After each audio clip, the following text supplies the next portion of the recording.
is the hatred of men. And that's the other side that a lot of people don't talk about. So there's misogyny and there's misandry.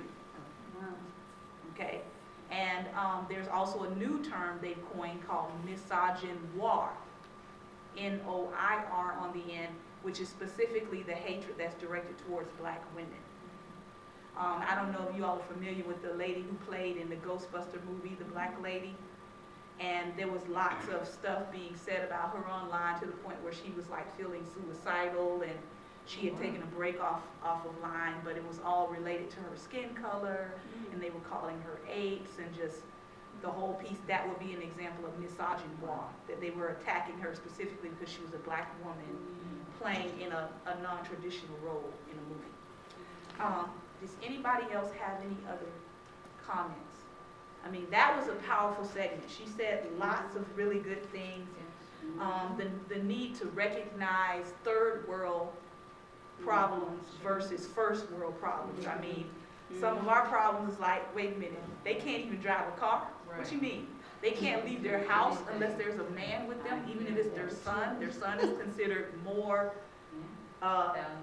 valuable than they themselves are, and they gave birth to their son. She talked about how it is necessary to address oppression. That's one of the good things that came out of the movement. But also the fact that certain things in the Bible are prescription versus description.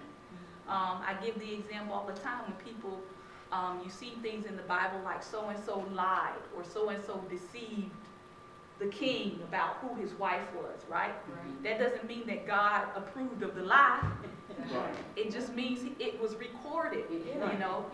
So that was very important for her to note, that we can't take every single thing in Scripture and say, well, God must have approved of that. No, they were recording an event that happened. Didn't mean God was like, yeah, go and do that. That's good. No.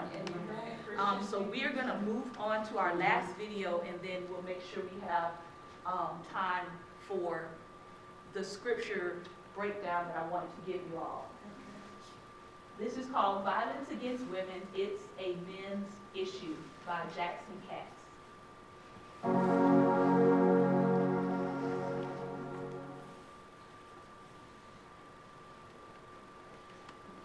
Before I begin my presentation, I want to say it's a great honor for me to be part of a program with so many impressive women. I also want to say, and thank you to the organizers to invite me to be part of this.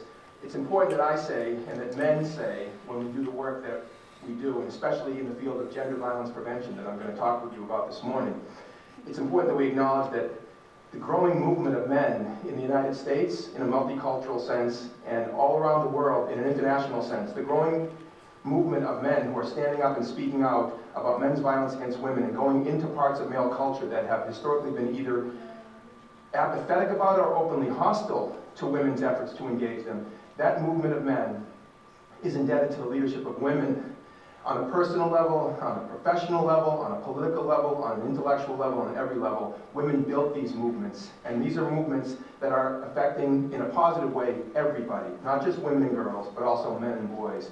And oftentimes men like myself get a lot of credit and public acclaim for doing the work that women have been doing for a long time. So one of the ways that we can use the spotlight is to thank women and honor women's leadership going forward today, tomorrow, and into the future. Now, having said that, I'm going to share with you a paradigm-shifting perspective on the issues of gender violence, sexual assault, domestic violence, relationship abuse, sexual harassment, sexual abuse of children, that whole range of issues that I'll refer to in shorthand as gender violence issues. They've been seen as women's issues that some good men help out with. But I have a problem with that frame, and I don't accept it. I don't see these as women's issues that some good men help out with. In fact, I'm going to argue that these are men's issues, first and foremost. Now, obviously, there are also women's issues, so I appreciate that. But calling gender violence a women's issue is part of the problem for a number of reasons. The first is that it gives men an excuse not to pay attention, right? A lot of men hear the term women's issues and we tend to tune it out and we think, hey, I'm a guy, that's for the girls or that's for the women. And a lot of men literally don't get beyond the first sentence as a result. It's almost like a chip in our brain is activated and the neural pathways take our attention in a different direction when we hear the term women's issues. This is also true, by the way, of the word gender, because a lot of people hear the word gender and they think it means women. So they think that gender issues is synonymous with women's issues. There's some confusion about the term gender. And actually, let me illustrate that confusion by way of analogy. So let's talk for a moment about race. In the US, when we hear the word race, a lot of people think that means African American, Latino, Asian American, Native American, South Asian, Pacific Islander, on and on. A lot of people, when they hear the word sexual orientation, think it means gay, lesbian, bisexual. And a lot of people, when they hear the word gender, think it means women. In each case, the dominant group doesn't get paid attention to, right? As if white people don't have some sort of racial identity or belong to some racial category or construct. As if heterosexual people don't have a sexual orientation. As if men don't have a gender. This is one of the ways that dominant systems maintain and reproduce themselves, which is to say the dominant group is rarely challenged to even think about its dominance, because that's one of the key characteristics of power and privilege. The ability to go unexamined, lacking introspection, in fact being rendered invisible in large measure in the discourse about issues that are primarily about us. And this is amazing how this works in domestic and sexual violence, how men have been largely erased from so much of the conversation about a subject that is centrally about men. And I'm going to illustrate what I'm talking about by using the old tech. I'm old school on some fundamental regards. I make films and I work with, high tech, but I'm still old school as an educator.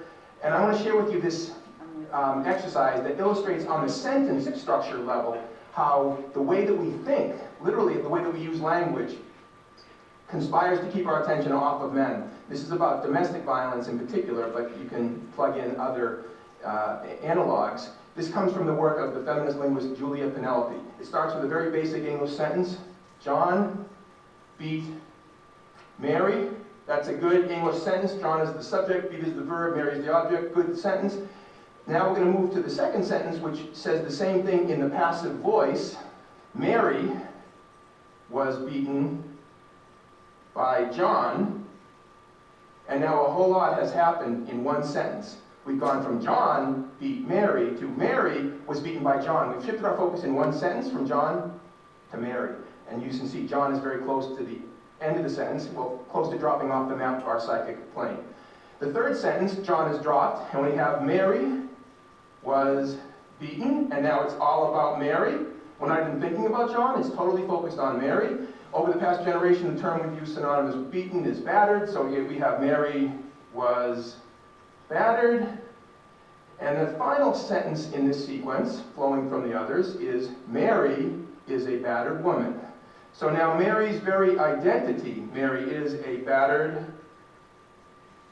woman, is what was done to her by John in the first instance. But we've demonstrated that John has long ago left the conversation. Now, those of us who work in domestic and sexual violence field know that victim blaming is pervasive in this realm, which is to say blaming the person to whom something was done rather than the person who did it. And we say things like, why do these women go out with these men? Why are they attracted to these men? Why do they keep going back? What was she wearing at that party? What a stupid thing to do. Why was she drinking with that group of guys in that hotel room? This is victim blaming. And there are numerous reasons for it, but one of them is that our whole cognitive structure is set up to blame victims. It's all unconscious. Our whole cognitive structure is set up to ask questions about women and women's choices and what they're doing, thinking, and wearing. And I'm not going to shout down people who ask questions about women. Okay, it's a legitimate thing to ask. But let's be clear, asking questions about Mary is not going to get us anywhere in terms of preventing violence. We have to ask a different set of questions. You can see where I'm going with this, right? The questions are not about Mary, they're about John. The questions include things like, why does John beat Mary? Why is domestic violence still a big problem in the United States and all over the world? What's going on? Why do so many men abuse physically, emotionally, and verbally, and other ways, the women and girls and the men and boys that they claim to love? What's going on with men? Why do so many adult men sexually abuse little girls and little boys? Why is that a common problem in our society and all over the world today? Why do we hear over and over again about new scandals erupting in major institutions like the Catholic Church or the Penn State football program or the Boy Scouts of America, on and on and on, and local communities all over the country and all the world, right? We hear about it all the time. Sexual abuse of children. What's going on with men? Why do so many men rape women in our society and around the world? Why do so many men rape other men? What is going on with men? And then what is the role of the various institutions in our society that are helping to produce abusive men at pandemic rates. Because this isn't about individual perpetrators. That's a naive way of understanding what is a much deeper and more systematic social problem. You know, the perpetrators aren't these, monsters who crawl out of the swamp and come into town and do their nasty business and then retreat into the darkness. That's a very naive notion, right? Perpetrators are much more normal than that and everyday than that. So the question is, what are we doing here in our society and in the world? What are the roles of various institutions in helping to produce abusive men? What's the role of religious belief systems, the sports culture, the pornography culture, the family structure, economics and how that intersects, and race and ethnicity and how that intersects? How does all this work? And then once we start making those kind of connections and asking those important and big questions, then we can talk about how can we be transformative. In other words, how can we do something differently? How can we change the practices? How can we change the socialization of boys and the definitions of manhood that lead to these current outcomes? These are the kind of questions that we need to be asking and the kind of work that we need to be doing, but if we're endlessly focused on what women are doing and thinking in relationships or elsewhere, we're not going to get to that piece.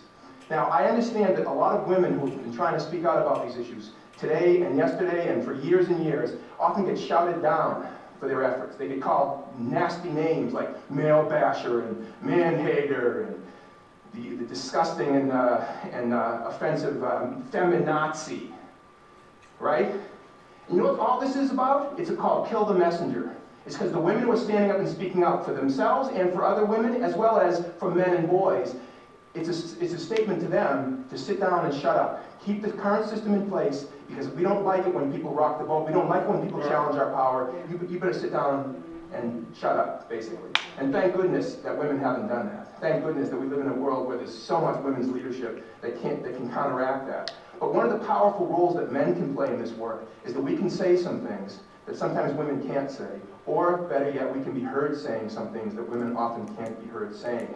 Now, I appreciate that's a problem, it's sexism, but it's the truth. And so one of the things that I say to men, and my colleagues and I always say this, is we need more men who have the courage and the strength to start standing up and saying some of this stuff. And standing with women, not against them, pretending that somehow this is a battle between the sexes and other kinds of nonsense. We live in the world together. And by the way, one of the things that really bothers me about some of the rhetoric that, against feminists and others who have built the battered women's and rape crisis movements around the world is that somehow, like I said, that they're anti-male. What about all the boys who are profoundly affected in a negative way by what some adult man is doing against their mother, themselves, their sisters? What about all those boys? What about all the young men and boys who have been traumatized by adult men's violence? You know what? The same system that produces men who abuse women produces men who abuse other men. And if you want to talk about male victims, let's talk about male victims. Most male victims of violence are the victims of other men's violence. So that's something that both women and men have in common. We are both victims of men's violence. So we have it in our direct self-interest, not to mention the fact that most men that I know have women and girls that we care deeply about in our families, in our friendship circles, and every other way. So there's so many reasons why we need men to speak out. It seems obvious saying it out loud, doesn't it?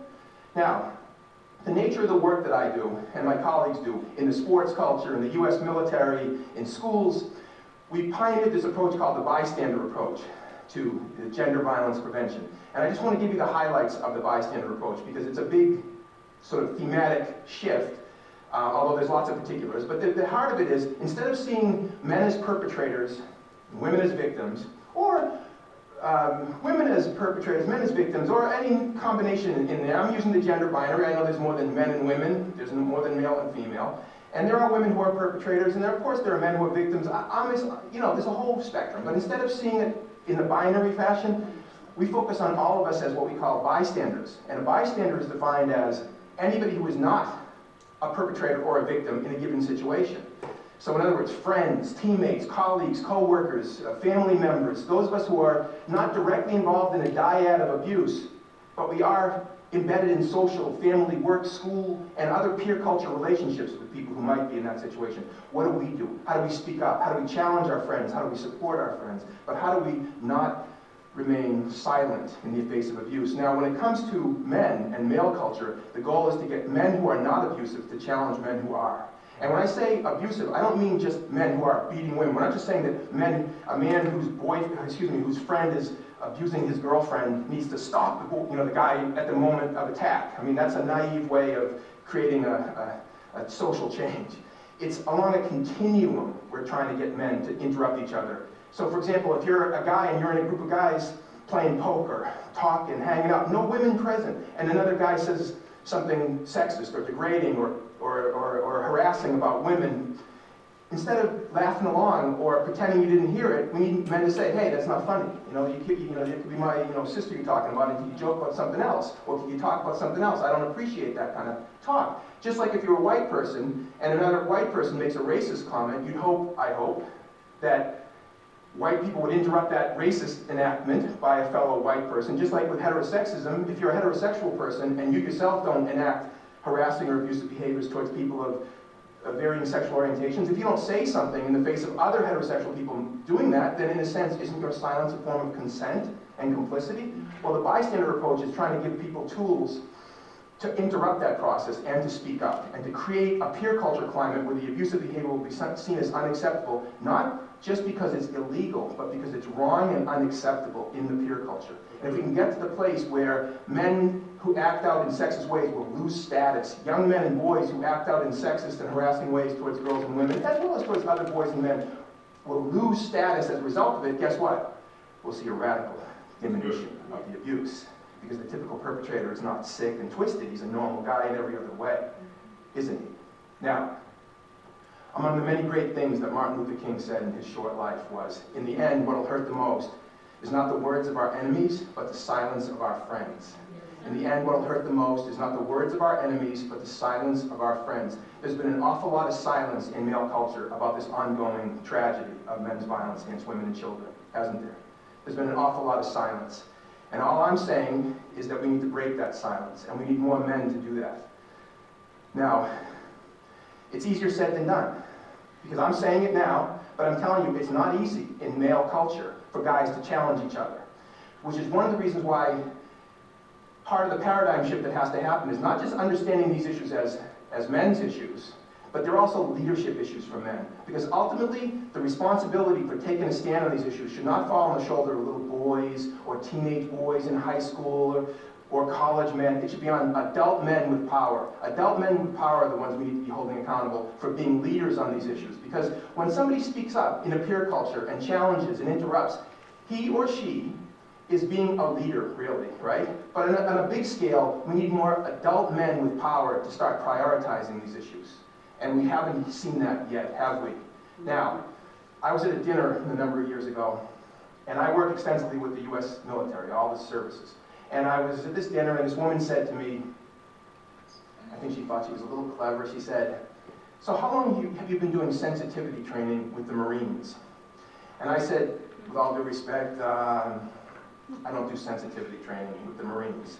I run a leadership program in the Marine Corps. Now, I know it's a bit pompous, my response, but it's an important distinction, because I don't believe that what we need is sensitivity training. We need leadership training. Because, for example, when a professional coach or manager of a baseball team or football team, and I work extensively in that realm as well, makes a sexist comment, makes a homophobic statement, makes a racist comment, there'll be discussions on the sports blogs and in sports talk radio, and some people say, well, he needs sensitivity training, and other people will say, well, get off it, that's political correctness run amok, and he made a stupid statement, move on. My argument is he doesn't need sensitivity training, he needs leadership training, because he's being a bad leader. Because in a society with gender diversity and sexual diversity, and racial and ethnic diversity, you make those kind of comments, you're failing at your leadership. If we can make this point that I'm making to powerful men and women in our society at all levels of institutional authority and power, it's going to change. It's going to change the paradigm of people's thinking. For example, I work a lot in college and university athletics throughout North America, right? We know so much about how to prevent domestic and sexual violence, right?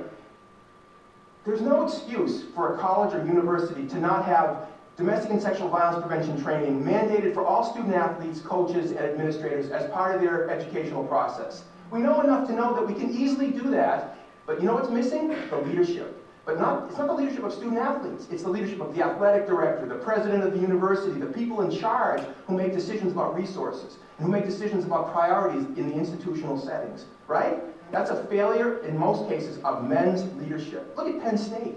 Penn State is the mother of all teachable moments for the bystander approach. You had so many situations in that realm where men in powerful positions failed to act to protect children, in this case, boys.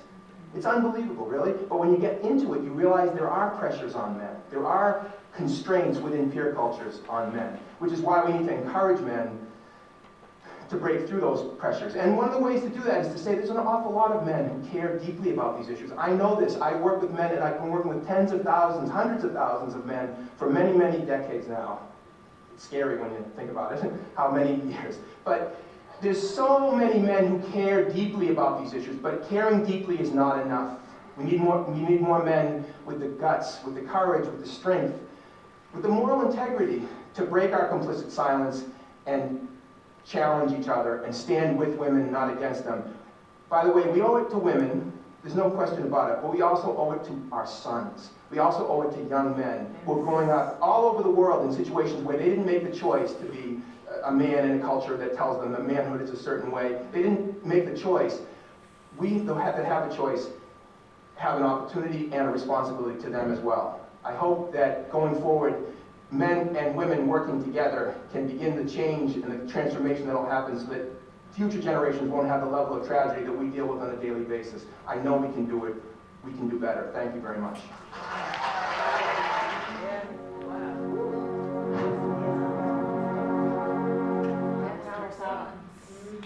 Let's give Jack a hand.